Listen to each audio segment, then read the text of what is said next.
Olá, boa noite. Eu sou o Fernando Rodrigues e este é o Poder em Foco, um programa de entrevistas em parceria editorial do SBT com o jornal digital Poder 360. Hoje o Poder em Foco recebe o presidente da Azul Linhas Aéreas, John Rodgerson. Ele é norte-americano e está no Brasil há 11 anos. John, boa noite. Já começo perguntando, coronavírus, qual é a segurança que tem o consumidor para entrar num avião hoje e fazer uma viagem?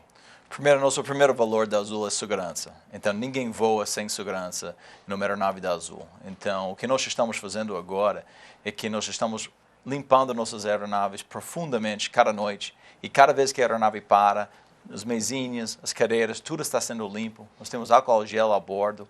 Nós temos máscaras a bordo da aeronave também. Se um cliente precisar, nós temos isso. Então, isso é uma coisa que estamos super focados agora, infelizmente, por a pandemia que está acontecendo no mundo. O que deve fazer um passageiro hoje que toma um avião e, eventualmente, do lado ou atrás, o outro passageiro começa a tossir ou a espirrar? Eles devem falar com o comissário. O comissário pode mudar a cadeira da pessoa para um outro lugar, mas o que deve acontecer, a pessoa que está tossendo, eles devem ficar máscara, por enquanto. Então, isso nós temos a bordo da aeronave para dar segurança. Eu quero que você saiba também que o ar dentro da aeronave é filtrado cada 2 minutos. Então, o ar dentro da aeronave é mais limpo do que o aeroporto. É o mesmo sistema que eles usam. Como que funciona isso? Eles têm um sistema de filtragem que circula cada 2 a 3 minutos. É a mesma coisa que você tem no UTI. Então, o ar dentro da aeronave é super limpo.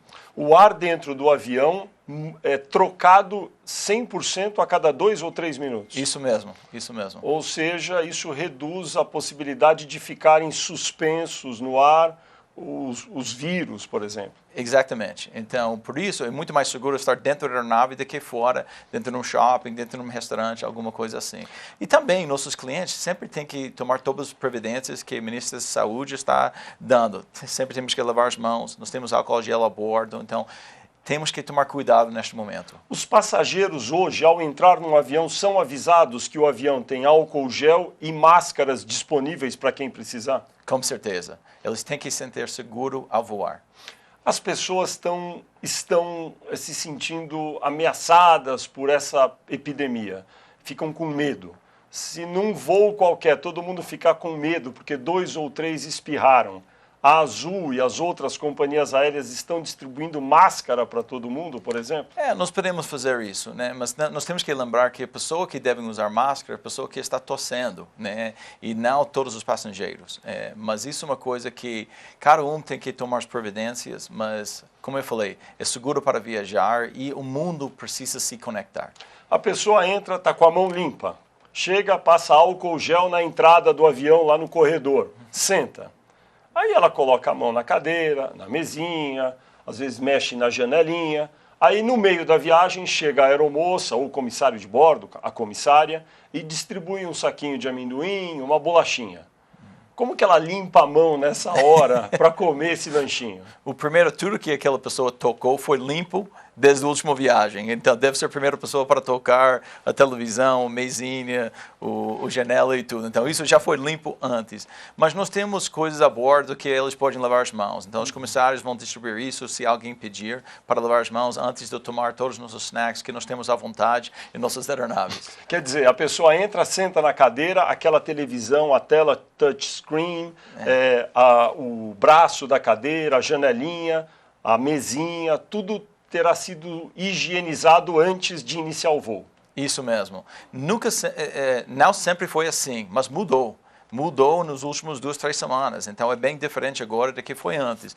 Porque o mundo está mudando. A maneira que nós dizer oi para uns aos outros está mudando. A gente não está dando braço, beijo para todo mundo agora. Então, dentro da aeronave é a mesma coisa. Nós tivemos que mudar para a realidade que nós estamos vivendo neste momento. Mais uma pergunta para o consumidor. Na quinta-feira, nesta semana que acabou, o governo federal baixou uma medida provisória dizendo a regra para as pessoas receberem ressarcimento por passagens que não foram usadas. Como vai funcionar isso?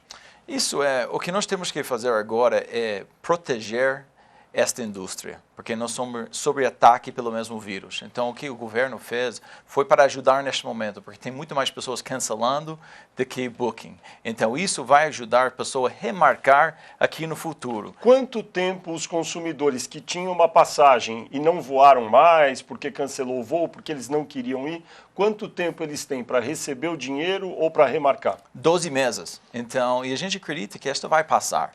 Nós não sabemos se isso vai ser 1 mês, 2 meses, 3 meses, mas logo vai acabar e pessoas podem voltar a viver a vida normal de novo. Para resumir, quem tem uma passagem aérea e não utilizou, ela vai receber o dinheiro em 12 meses ou nesse período de 12 meses poderá remarcar esse voo. É isso? Isso mesmo. E nós queremos que eles voem. Sem nenhum prejuízo. Sem nenhum prejuízo. Muito bem. E agora, com essas novas regras que estão sendo criadas por conta do coronavírus, qual a chance disso tudo terminar na justiça? Uma vez que o Brasil é um país que tem fama de ter muitas ações judiciais contra as empresas. Eu acho que a Senacom está olhando isso, os ministros estão olhando isso. Então, gente, nós não estamos no mundo normal agora. Nós estamos sobre uma guerra contra este vírus. Então, eu espero que os clientes entendam bem isso, que todos nós temos que ser focados e matar este vírus para não atrapalhar as vidas e impactar mais nosso mundo no dia a dia. Eu já vou entrar nas medidas sobre o setor aéreo, a necessidade que existe de algum estímulo para que o setor continue a funcionar. Mas antes ainda sobre ações judiciais, o senhor uma vez me falou que no Brasil o volume de judicialização de consumidores que perdem voo por conta de uma chuva ou de alguma coisa é muito grande e comparou com os Estados Unidos, inclusive com a United Airlines, que é parceira da Azul. Isso. Poderia dizer a grandeza desse volume de ações? O United tem 3% dos seus voos aqui em Brasil, 3%. Mas 85% de todas as ações judiciais estão aqui em Brasil. Então, alguma coisa está errada aqui. O que acontece? Então, pessoas entram na justiça por danos morais, né, porque o aeroporto fechou, querem alguma coisa a mais. Então, quem paga esta conta são os outros consumidores. Então, isso é uma das razões porque tarifas são mais caras aqui em Brasil que devem. Porque a Azul, por exemplo, nós gastamos muito mais dinheiro nessas ações judiciais do que nós gastamos em propaganda. Né? Mais do que nós gastamos em comida a bordo. Né? E isso não é uma coisa que é bom para o Brasil. Se o Brasil chegasse onde os Estados Unidos está ou a Europa, ia ajudar muito. Tem alguma possibilidade de me dizer o volume de dinheiro gasto com ações judiciais por uma empresa como a Azul? É mais do que 60 milhões ao ano. No Brasil? É muita coisa. É muita coisa, é bastante mesmo. E agora, como as leis estão sendo ajustadas, até por conta da crise, não era o caso de já atacar esse problema? Eu acho que o Brasil tem muito problema para atacar. então seria meu sonho para atacar esse problema neste momento. Mas o que nós queremos fazer neste momento é voltar a uma vida normal, né, onde pessoas voltem a voar depois desta crise. Então, eu acho que nós temos que focar nisso neste momento. Certamente vai demorar um pouco para que as pessoas voltem a encher os aviões. O governo já tomou uma medida pequena a respeito do ressarcimento de passagens. Ainda faltam outras medidas. Quais medidas seriam necessárias para que o setor aéreo sobrevivesse durante esse período e continuasse a oferecer seus serviços? Primeiro, eu gostaria de que o governo está fazendo as coisas certas. O SAC, o ministro da Infraestrutura, o ministro Guedes, todos eles estão focados nas coisas importantes. Mas agora é guerra. Então, o nosso maior problema agora é que nós temos brasileiros que estão fora do Brasil que precisam voltar. É isso que nós estamos fazendo agora, porque as fronteiras estão se fechando. Então, esse momento é para cuidar do momento atual. E depois nós temos que pensar como nós vamos recomeçar aqui no futuro para ajudar a aviação civil a voltar de onde estava. Qual o valor, o senhor estima, de estímulo, o valor em reais, necessário para o setor aéreo ser salvo no meio dessa guerra? O que eu diria, Fernando, é o seguinte. Olha o que está acontecendo na Ásia, Europa, Estados Unidos. Vamos pegar os Estados Unidos. As empresas aéreas eram os mais rentáveis do mundo, teve muito caixa e estão indo para o governo por 50 bilhões de dólares para salvá-los. 50 bilhões de dólares para a indústria aérea nos Estados Unidos. 50 bilhões de dólares numa conta simples, 5 vezes 5, 25. São 250 bilhões de reais, é isso? Isso que eles precisam. Por quê? Porque o mundo parou. E eles têm aeronaves como nós. Eu tenho 14 mil tripulantes e as famílias desses tripulantes. E eles são feitos para voar. E se não voarmos, nós temos que cuidar dessas pessoas. Eu tenho que pagar aluguel por aeronaves que estão estacionadas no chão agora. Então, agora é tempo de guerra, vamos passar os próximos 60, 90 dias e depois nós temos que voltar a estimular o mercado para ajudar o Brasil a voltar. Qual foi o impacto até agora no setor aéreo? O senhor teria grandes números, número de voos cancelados, prejuízo, ocupação de aeronaves? Qual é a situação, afinal? Nós já cancelamos mais do que 12 mil voos. 12 mil voos? 12 mil voos. Isso a indústria inteira? Só Azul. Só Azul? Só Azul. E nós tivemos... Isso em quanto tempo? Isso é 2 semanas. 12 mil voos cancelados em 2 semanas. É isso. Então, uma coisa que nós estamos projetando, o que vai ser abril, o que vai ser maio, e a situação mudando cada minuto. Né? Então, nós tivemos que sair de 46 cidades aqui em Brasil. É triste. Porque nós temos pessoas nessas cidades... 46 cidades deixaram de ser atendidas. Isso mesmo, isso mesmo. Quantas cidades continuam a ser atendidas? 67. Então, por Azul, né? Claro que nossos concorrentes estão servindo muitas cidades também, mas o Brasil tem que se conectar. Então, isso é uma coisa que nós temos que fazer agora para parar este vírus e depois voltar. Então, nós temos que ser pronto aqui em 90 dias para voltar nessas 46 cidades. Porque as pessoas precisam de serviço aéreo no país inteiro. E nós tivemos planos para destinar ainda mais cidades no país. O senhor poderia dizer, a gente falou 50 bilhões para os Estados Unidos, qual seria de dólares? Qual seria o valor, talvez, necessário para a indústria aérea no Brasil? Só Azul pagou 2,5 bi de reais o ano passado em impostos. E nós contratamos 2.500 novas pessoas. E nós pegamos aeronaves do Embraer. Então, olha a cadeia inteira. Olha quantos taxistas, quantos hotéis, quantos restaurantes estão sendo impactados pelos voos da Azul. Então, eu sei que a preocupação do governo é dinheiro agora, né, para ajudar os hospitais e tudo que precisa ser feito. Mas nós precisamos ter empresas saudáveis para pagar esta conta. Porque o dinheiro vem das empresas que estão pagando impostos para pagar os hospitais. O senhor falou no número de funcionários da Azul. 14 mil funcionários tem a Azul Linhas Aéreas. Há já algum plano a respeito de demissões na Azul? Eu não quero demitir. Né? Então, estamos fazendo tudo para se segurar. Por quê? Porque eu vou precisar de 14 mil pessoas aqui em 90 dias. Então, se nós fizermos tudo certo, e eu acho que o governo está fazendo este plano, é para voltar. E não é para ter uma empresa agora que deve ser metade do que foi. Então, nós temos que lutar como país para ter o país como foi antes deste vírus. A Azul anunciou a compra de 75 aviões da Embraer recentemente. A compra está mantida? Mas está em risco. Infelizmente está em risco se não passarmos esta fase difícil.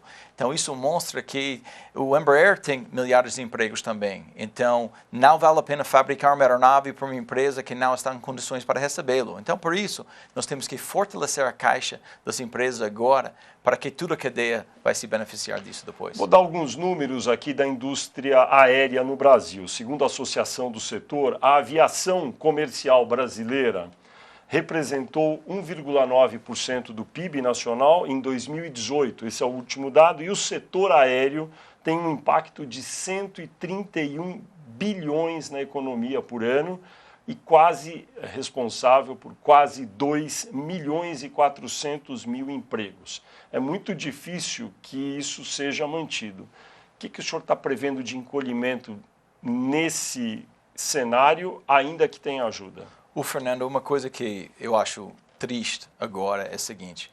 Nós estamos destinando muita oferta no mercado antes dessa crise agora. Nós estamos crescendo em 2020 20% e nós crescemos 20% o ano passado. E a demanda foi boa. Isso quer dizer que a economia estava indo super bem antes dessa crise. E de repente, a crise chegou e chegou muito, muito forte. Mas estava indo bem. Então, nós temos que fazer tudo para voltar como foi antes, porque nós estamos começando a decolar como país. Eu ouvi algumas medidas do governo mesmo, isso já foi noticiado, que poderiam ser tomadas agora, já no início desta semana. Por exemplo, aliviar os encargos na folha de pagamentos, recolhimento de impostos como PIS, COFINS. O senhor poderia elencar, dizer uma lista de 2, 3 ou 4 medidas que espera que nesta semana sejam anunciadas? Essas são coisas que não são muito bons. Por quê? Porque eu tenho 14 mil pessoas, 14 mil famílias impactadas, que eu quero ter todos aqueles empregos depois. Então, uma coisa que ajuda é reduzir a folha de pagamento agora, né? Os impostos acima, né? E fazer coisas para reduzir o custo tributário que nós temos quando nós estamos nesta fase de crise. Então, essas são coisas que podem estimular o mercado para ter pessoas viajarem. O senhor acredita que o governo está sensível para reduzir os encargos da folha de pagamentos e o recolhimento de impostos já a partir desta semana? Eu acho que o governo tem muitas coisas no seu prato. Então, eu acho que o que nós temos que fazer como setor é mostrá-los quanto este impacto. E ninguém quer nada de graça. O que nós queremos é uma indústria saudável, que contrata mais gente, que salva emprego e paga imposto. Isso que nós queremos. Nós não queremos nada de graça, nós queremos fazer coisas que vai manter nosso negócio, porque nós somos feitos para voar. Linha de crédito com juros menores para capital de giro também vai ser necessário? Giro, sim. Nós vamos precisar de giro, sim. Eu não sei se tem que ser subsidiado, mas nós temos que ter capital de giro para resgatar neste momento. Porque nossa indústria é mundial. Então, se as empresas em Europa, Estados Unidos e na Ásia estão recebendo essas linhas dos governos, nós temos que fazer a mesma coisa aqui também. Eu sei que o país mais liberal do mundo é Estados Unidos e eles estão resgatando as empresas aéreas porque eles sabem a importância dessa indústria para a cadeia inteira. Tem uma ala do governo que é muito liberal e é contra que o Estado faça intervenções na economia. De uma das pessoas no Ministério da Economia, até eu ouvi o seguinte: as empresas aéreas precisam ter algum estímulo, mas tem algumas coisas que não fazem sentido. Por exemplo, acabar com a taxa de embarque no aeroporto. Se as pessoas nem estão indo embarcar, isso não vai adiantar nada agora. O senhor concorda? Não, eu acho que tem duas fases aqui. Nós temos a fase agora onde ninguém está voando, então dar medidas nesta fase agora é mais capital de giro para passar esta ponte. Estimular pessoas depois para ter muito mais pessoas viajando, isso vai ajudar as empresas, mas principalmente vai ajudar o povo brasileiro. Porque o brasileiro voa muito pouco. Isso é uma vergonha, Fernando. Nós temos que ter mais brasileiros voando. Qual a estatística antes dessa crise sobre voos de brasileiros aqui no Brasil e daqui para o exterior? O brasileiro viaja muito menos do que colombiano, muito menos do que chileno. Então, se nós chegarmos onde Colômbia está, nós vamos precisar mais 400 aeronaves dentro do país que podem ser fabricadas aqui em Embraer e vamos precisar piloto, comissário, agente do aeroporto, técnico de manutenção, pessoas do call center. Então, por que não? E se nós chegarmos onde Chile está, nós vamos precisar mais 1.000 aeronaves dentro do Brasil. Explique para quem nos assiste agora a diferença em números de voos e passageiros no Brasil na comparação com o Chile e com a Colômbia. Então, nós temos mais ou menos 220 milhões de brasileiros. Certo. E nós temos 100 milhões de passageiros ao ano. Então, é 0,5. Né? Metade dos brasileiros, em teoria, viajariam de avião. Não é isso, porque alguns viajam mais de uma vez. Claro. Mas Chile é 1,3. 1,3. Nós somos 0,5, o Chile está 1,3. Entendi. Então, e isso vai ajudar. Quando a gente considera uma população como a de São Paulo, o percentual é maior, não é? Mas sabe, é igual ao Chile, daí já São Paulo ou não? Eu acho que é, mas São Paulo sempre foi bem servido para aviação. Mas nós temos que ter pessoas que parem de olhar Brasil naquele triângulo, que é o Rio, São Paulo, Brasília. Sabe que Brasil é bem maior do que isso. Tem o Centro-Oeste, tem o Nordeste, tem o Sul, tem muitos lugares do Brasil que precisam ser melhor servidos. E a Azul faz isso. A Azul está em 110 cidades no país. E o que você citou foi uma cidade só, São Paulo. Mas o Brasil é muito maior que São Paulo. Entendi. No caso dessa crise agora, a gente deve imaginar que esse sonho de aumentar um pouco a indústria no Brasil já ficou para trás. A expectativa é pelo menos tentar manter o que foi no ano anterior, talvez. Ou nem isso vai ser possível. O Fernando, nesses momentos difíceis que todo mundo está vivendo, não podemos perder a esperança. Então, não vou perder a esperança. Eu acho que o Brasil pode chegar onde o Chile está. Então, nós temos que lutar por isso. Porque o Brasil merece isso. E a melhor maneira para gerar empregos é conectar o Brasil. Então, isso tem que ser feito. O senhor falou do número de voos que a Azul cancelou em 2 semanas. O senhor tem algum número mais geral do setor, mais ou menos aproximado? Eu acredito que o setor vai voar 25% do que eles estavam voando antes. 25%, quer dizer, vai cair 75%. Isso, infelizmente. Neste período de quarentena que nós estamos falando. E tem algumas pessoas que acham que devemos fechar inteiro. Né? Tem alguns governadores que fecha o aeroporto. Mas uma coisa que nós temos que lembrar, fechar não é bom. Eu tenho pessoa que viaja comigo toda semana para tratamento do câncer. Se eu fechar meus voos, aquela pessoa não pode ir para o hospital. Eu tenho pais que estão morando em outros estados e os filhos estão visitando.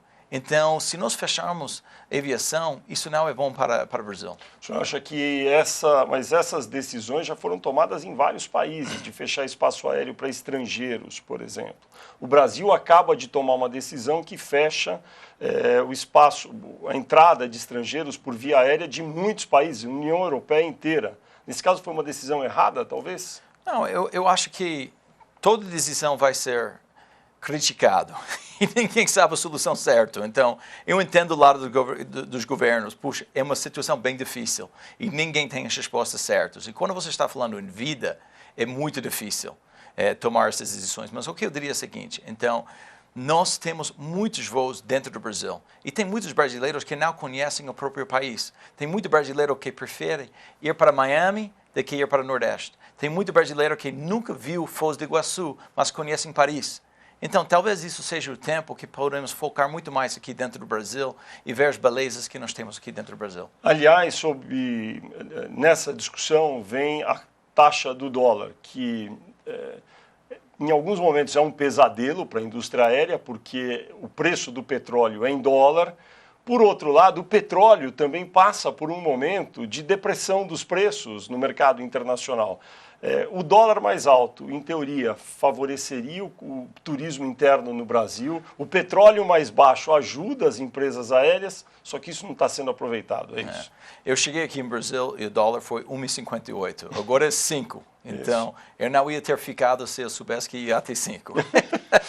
mas isso é uma coisa que, claro que não deve ficar neste patamar e deve estimular pessoas para viajar dentro do Brasil. O coisa sobre combustível agora é mais barato, sim, se você voar. Então, se eu estava voando 1.000 voos por dia, seria diferente, mas eu estou só voando 250 voos para ter um serviço básico, então não estamos aproveitando muito deste momento do combustível barato. Mas é um fato verdadeiro esse, que, enfim, está tendo uma guerra do petróleo que atrapalha os mercados, está causando disrupção em várias economias, né, por causa da divergência entre Rússia e Arábia Saudita. Para o nosso telespectador entender, os países produtores de petróleo não se entendem, o preço caiu muito e agora isso, em certa medida, se contrapõe, ajuda um pouco também as companhias aéreas, né, porque o combustível ficou mais barato. Mais ou menos, como eu falei, se nós estamos voando, sim, mas não estamos voando tudo o que nós podemos. E outra coisa, o Brasil é um país onde o preço do combustível um pouco mais alto ajuda Petrobras. Né? Então, isso é muito importante para toda aquela cadeia que Petrobras tem. Então, esse é um país que o preço do commodity mais alto ajuda o Brasil. Esse volume de voos que o senhor falou, né, 75% de queda, no caso da Azul, grosso modo 1.000 voos, em vez de 1.000 tem 250, está acontecendo mais ou menos nas outras companhias. A expectativa, o presidente Bolsonaro até falou na semana passada, é que a crise dure de 3 a 4 meses e talvez de 6 a 7 para normalizar tudo. O senhor acha que essa estimativa é plausível, é verdadeira? Eu espero que é 2 a 3 meses por tudo, para acabar com isso, mas eu acho que é plausível. Né? Uma coisa que sobre brasileiros, eles conhecem crise bem, eles sabem como sair da crise. Então isso é uma coisa que eu estou aqui quase 12 anos agora, Fernando, e eu já vi muita coisa, né? E uma coisa que o povo brasileiro sempre tem esperança. Então isso não podemos perder. Então, se acabar esta crise, eu espero que os brasileiros voltem a trabalhar e voltem a ajudar este país a voar mais alto. Como que as companhias aéreas, nesse momento de crise, também eventualmente podem ajudar no combate ao coronavírus, transportando equipamentos? Tem alguma coisa que elas podem fazer? Claro, nós podemos fazer isso. Nós temos álcool gel, né, para nossos passageiros, mas também na barriga de nossas aeronaves que estão chegando no país inteiro. Nós estamos transportando médicos todo dia. Um dos nossos concorrentes, Gol, fez isso. Acho maravilha o que eles fizerem para transportar de graça médicos a bordo da aeronave. Isso é muito bom. Então, nosso setor ajuda muita coisa. Então, nós temos que continuar fazendo isso. Nós estamos resgatando brasileiros que ficaram presos em outros países. Não temos voos nesses lugares, mas o Itamaraty liga para a gente, vocês podem resgatar, nós podemos ajudar neste momento, porque em tempos de insegurança que nós estamos agora, o que o povo quer? Ficar dentro da casa, perto da família, e ter pessoas fora do Brasil dá medo. Tem alguma medida que a Azul vai anunciar nos próximos dias para ajudar, ou transportar médicos, ou suprimentos, alguma coisa? Eu acho que nós somos super parceiro do governo. O que eles precisem, nós vamos ajudar, né? Isso não é um momento normal. Então, ninguém está pensando, puxa, como que eu vou ganhar dinheiro amanhã? Todo mundo está pensando, como que eu vou combater este vírus amanhã? Então, nós todos somos unidos para fazer isso. E depois, nós vamos recuperar depois. O senhor diria que a equipe que trata com o setor aéreo, está tratando com vários setores, mas com o setor aéreo, tem entendido na sua inteireza o problema e está realmente pensando em medidas para poder solucionar o problema? Eu acho que sim, mas é difícil, né? As decisões são difíceis. Por que não saiu ainda? Nos Estados Unidos já saiu. Os Estados Unidos ainda tem negociação também, então não é fácil. E os Estados Unidos têm o luxo de ter muito dinheiro. Eles imprimem o dinheiro. Então, o Brasil não tem este luxo. Então, tem que ser muito bem pensado aqui, diferente do que é feito em outros lugares do mundo. Então, mas eu acho que a SAC, eu acho que a ANAC estão agindo muito bem nestes momentos difíceis. Eu falo diariamente com eles. O senhor mencionou a ANAC, que é a Agência Nacional da Aviação Civil. Qual o outro órgão? O Secretário de Aviação Civil. A Secretaria de Aviação Civil, que é do Ministério da Infraestrutura. E o ministro está fazendo um ótimo trabalho. O ministro Tarcísio de Freitas. Sim, está fazendo um ótimo trabalho agora. E a equipe do Ministério da Economia tem sido sensível a essas demandas do setor aéreo? Tem sido sensível, né? Eu estive com eles esta semana, eles entendem a situação, mas, de novo, eles não querem gastar dinheiro à toa. Eles querem fazer coisas bem pensadas. Tem algo que eles têm pedido para os senhores? Falam, nós vamos fazer, mas vocês precisam nos dizer ou fazer essa e essa coisa. O que eles pedem? Eles querem muito sacrifício por todo mundo. Então, por exemplo, o salário de toda a diretoria da Azul caiu pela metade. Né? Todos os nossos tripulantes têm que sacrificar um pouco. Todos os nossos fornecedores vão ter que sacrificar um pouco. Já houve redução de salários da equipe inteira dos 14 mil ou ainda não? Ainda não pela 14 mil, mas pela alta direção da empresa, sim. 50%? 50%. O seu salário foi cortado em 50%? Sim, foi. E de todos os diretores? Sim, foi. E isso são coisas que... Que tamanho é essa economia? Quantas pessoas foram atingidas e qual o tamanho dessa economia? Nós temos 14 mil pessoas dentro da empresa e nós vamos anunciar que mais de que 6 mil saírem de licença não remunerada, que eles vão sair, né, e não vai ter salário por 2, 3 meses para ajudar a empresa passar esta fase difícil. Então, nós temos que ter pessoas que vão lutar para a empresa neste tempo, mas nós temos uma família muito grande dentro da Azul que estão lutando. Isso que o ministro da Economia quer ver, que eu estou fazendo tudo certo. Ele não quer dar linhas de crédito, nada assim, à toa. E ele quer ter retorno. Eu entendo isso. Se ele vai ajudar com linha de crédito, ele quer um bom retorno para o povo brasileiro. Ou seja, cerca de 6 mil dos 14 mil funcionários da Azul Linhas Aéreas ficarão em licença não remunerada, talvez, não é? Por 3 meses. Os diretores da empresa, alto escalão, tiveram um corte de salários de aproximadamente 50%. O senhor tem ideia de quanto com isso vai ser economizado? Nós estamos tentando economizar 200 milhões de reais. 200. É muita coisa. Por quê? Porque nós somos feitos para voar 1.000 voos por dia. E agora só estamos voando 250. John Rogerson, no Poder em Foco, vai fazer um breve intervalo, mas a gente volta já já.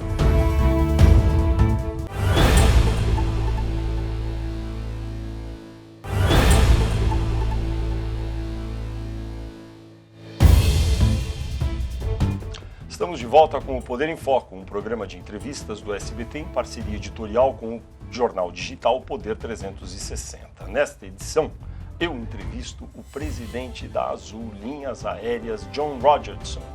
John, segurança em voos no Brasil. Por que no Brasil, muitas vezes, quando tem uma chuva mais forte, o avião não consegue pousar em aeroportos como Guarulhos, Brasília, que são modernos? Falta de investimento. Então, isso é uma coisa Como assim?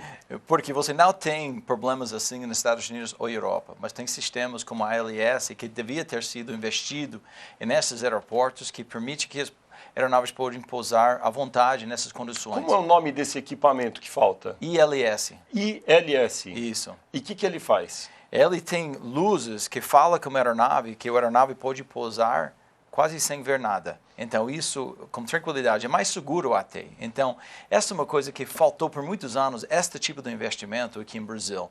Então, eu espero que agora que o ministro está vendendo os aeroportos, que os novos donos dos aeroportos podem investir nesse equipamento para não ter tantos aeroportos fechados. Por exemplo, o sudeste do país fecha muito aeroporto durante o inverno. Isso é muito ruim para passageiro, muito ruim para a linha aérea. Quanto custa um equipamento desses para ser colocado na pista em um aeroporto como Guarulhos ou Brasília? Pode ser 5 a 7 milhões de dólares. Não é uma coisa tão grande assim, mas pode salvar muitos voos. E nenhum aeroporto brasileiro tem esse equipamento? Alguns têm, mas nós temos que continuar investindo. Então, o Guarulhos não... Guarulhos não tem? Tem, mas Guarulhos não fecha tanto como aeroportos no Sudeste fecha, como Curitiba fecha, como Floripa fecha, como Porto Alegre fecha. Então, Congonhas tem? Congonhas, não sei se Congonhas tem ou não. Entendi, porque fecha demais. Congonhas é um aeroporto que fecha muito, até porque está numa região metropolitana.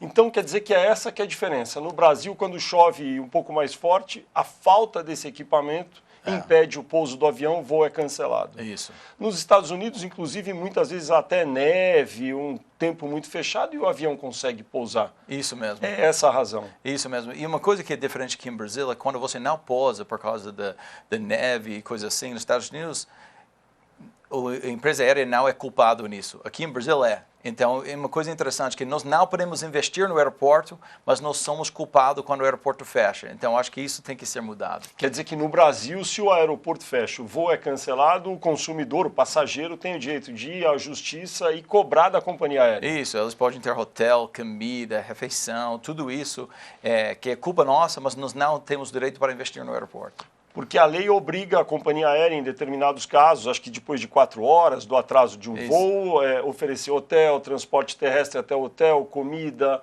e até acesso à internet, Isso não é mesmo. isso? Todas essas coisas, sim. E ainda assim o passageiro pode processar a companhia aérea. Pode. E nos Estados Unidos, por que isso não é possível? Porque tem atos de Deus, né? Então, quando tem furacão em Flórida, os passageiros chegam no balcão, não vai ter voo, tá bom, então se vira. Né? Porque não foi culpa da empresa aérea. Mas eles podem ir à justiça lá e não vão porque a lei não tem esse Mas não dispositivo? Vai ganhar. Não vai ganhar. Então, você não pode entrar por danos morais, coisas assim, nos Estados Unidos por coisas assim. Então, por isso, os processos aqui em Brasil são muito mais altos do que eles devem ser. Entendi. Agora, nesse momento aqui, nem se fala muito nisso, né, de modernizar aeroportos, porque o momento é outro, eu imagino. Ou essas conversas também acabam sendo feitas ali com o governo? Não, estão sendo feitos porque estão vendendo muito o aeroporto. Então, Fernando, o que não podemos fazer é perder o foco no futuro do Brasil. Nós temos que matar este vírus agora, mas olhar para o futuro do Brasil. Então, nós não podemos parar de pensar no futuro, porque se nós pararmos de pensar no futuro, nós nunca vamos chegar onde o Brasil deve chegar. O presidente Jair Bolsonaro tem dito muitas vezes que ele acha que, às vezes, as pessoas estão tendo uma atitude, a mídia também, ele critica muito, de histeria em relação a epidemia. O senhor acha que tem histeria? Eu acho que falta de informação leva pessoas assim. Então, o que nós sabemos sobre este vírus é que tem pessoas que estão na área do risco. Então, eu acho que nós temos que ter mais informação. Né? Por que as pessoas estão morrendo? Eles já tiveram alguma coisa antes, né? Eles fumavam. Vamos ver a idade dessas pessoas, se eles tiverem alguma doença antes de pegar o vírus. Então, eu acho que a melhor maneira é informação. Informação é poder. Então, mais informação que nós podemos ter sobre este vírus, vai calmar as pessoas. O senhor tem vindo muito a Brasília, que eu sei. O senhor já falou que a equipe do Ministério da Infraestrutura e, enfim, em geral, o governo tem sido colaborativo. Agora, o senhor poderia detalhar um pouco as medidas de maneira mais minuciosa que poderão ser adotadas? A gente falou um pouco antes sobre folha de pagamentos, 14 mil funcionários. Esse tipo de isenção, quando o governo dá para o setor aéreo, por que os outros setores também não vão querer? Como é que o governo vai resolver esse tipo de problema? Só para dar um exemplo, shopping centers. Shopping centers estão fechados em São Paulo. Prejuízo enorme, os aluguéis que não são pagos, as vendas que não são feitas. Então, todos os setores pedem algum tipo de estímulo.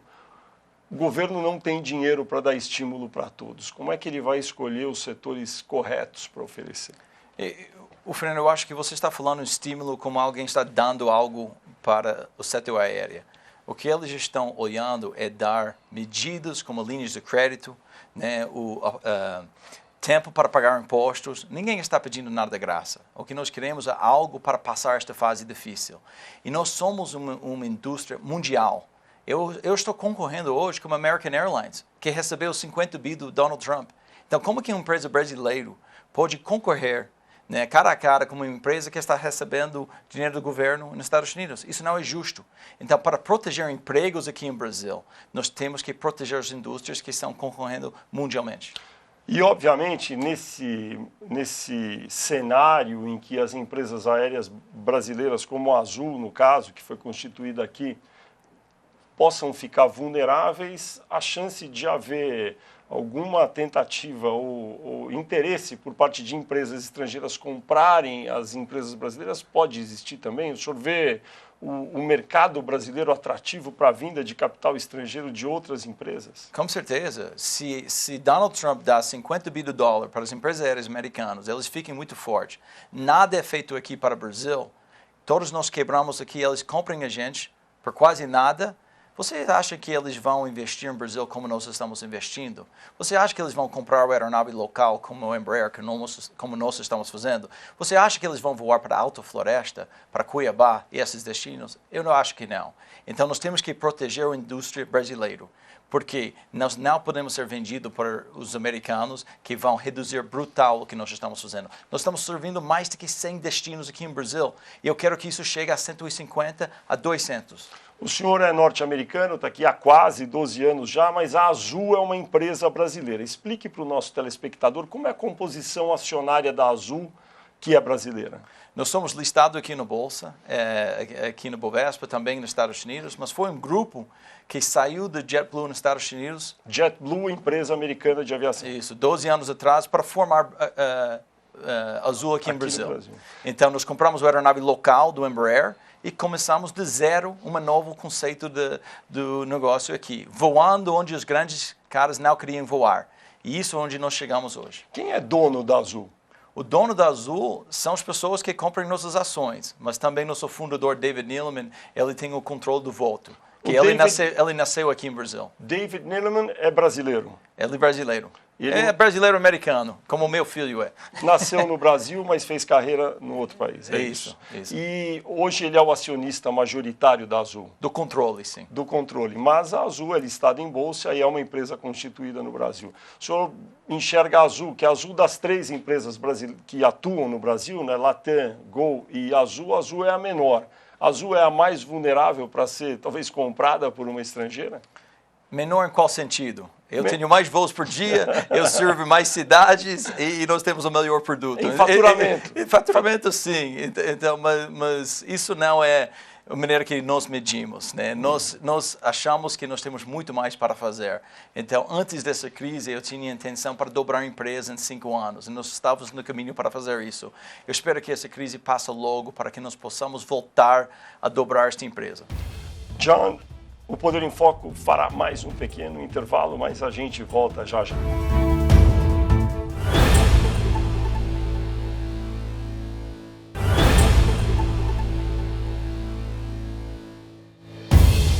O Poder em Foco está de volta. Este é um programa de entrevistas do SBT em parceria editorial com o jornal digital Poder 360. Nesta edição, eu converso com o presidente da Azul Linhas Aéreas, John Rodgerson.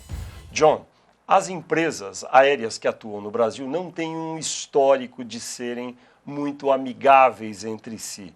Agora, na crise, com o coronavírus, melhorou a relação?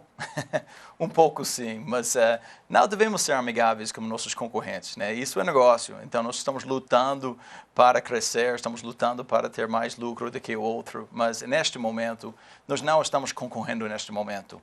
Estamos salvando vidas neste momento. Então, estamos fazendo tudo juntos para salvar a indústria e para ajudar o Brasil a vencer essa crise. Mas o senhor tem se encontrado com os presidentes das outras companhias e há uma concordância entre TAM, Gol e Azul sobre o que precisa ser feito ou tem divergência? Não, eu acho que estamos muito alinhados ao que precisa ser feito. Nós queremos fazer tudo para não ter demissões. Nós queremos fazer tudo para voltar a voar de novo.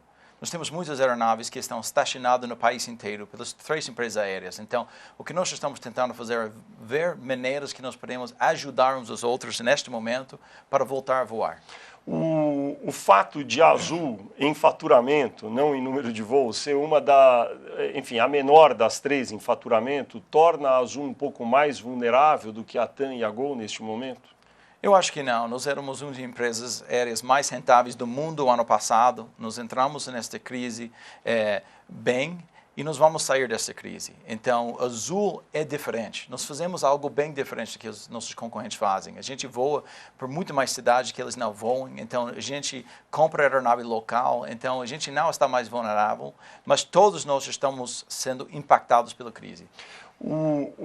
A Azul Linhas Aéreas, a gente ouve sempre no noticiário já há algum tempo, sofria com uma aliança entre Gol e TAM para que a Azul não voasse tanto para Congonhas ou a partir de Congonhas.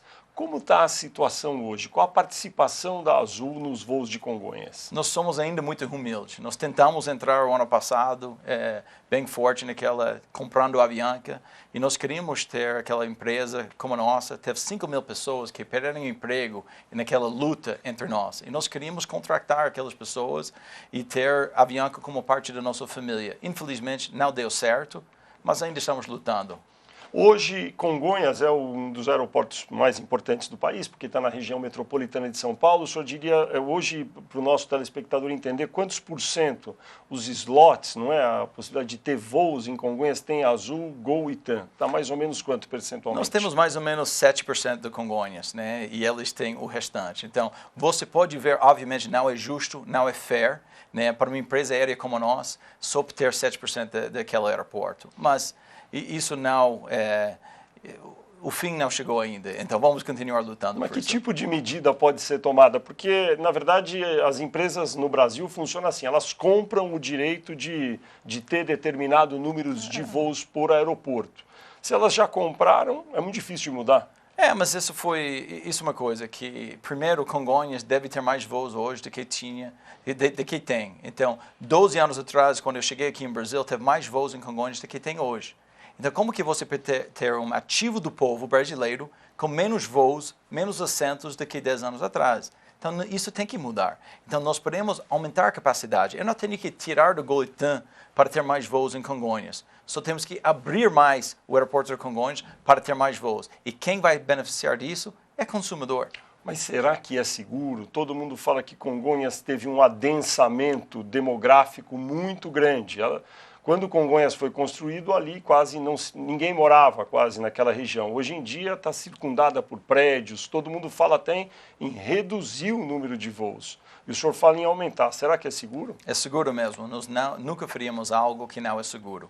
Então, tem aeroportos daquele mesmo tamanho, que tem muito mais movimentos em Europa, nos Estados Unidos. Então, aquele aeroporto pode ter muito mais. E o aeroporto vai ser vendido, está na lista para ser vendido. Então, o que vai acontecer é que, ao vender aquele aeroporto, o novo operador vai aumentar as operações. Por que não fazer isso antes, para que o povo brasileiro receba mais dinheiro?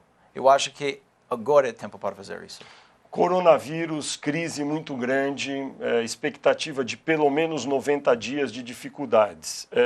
O que garante que no final dessa crise, que ela vai chegar, um dia a crise vai acabar, que as companhias aéreas não vão ter que aumentar o preço das passagens para recuperar e vão dificultar o acesso dos passageiros? Será que isso não vai acontecer depois? Eu acho que a demanda vai ser muito baixa depois dessa crise, porque as pessoas vão ter medo inicialmente. Então, eu não acho que isso vai acontecer com tarifa como você está pensando. Então, o que nós estamos fazendo agora é tudo para salvar. Estamos fazendo o sacrifício para fazer que nós podemos cortar custos para que nós possamos começar a voltar. E é quase começando do zero. Então, nós temos que ter pessoas que tenham confiança para voar de novo. Hoje em dia, para que o nosso telespectador saiba, o senhor até falou um pouco antes do programa, começa o dia com o número de voos programados e termina o dia com voos cancelados. Como que está sendo isso? Está acontecendo que quase metade das pessoas não estão chegando pelos voos hoje. Como assim? Elas marcam, compram a passagem e não aparecem? Porque eles compraram essas passagens com um mês de antecedência antes do vírus.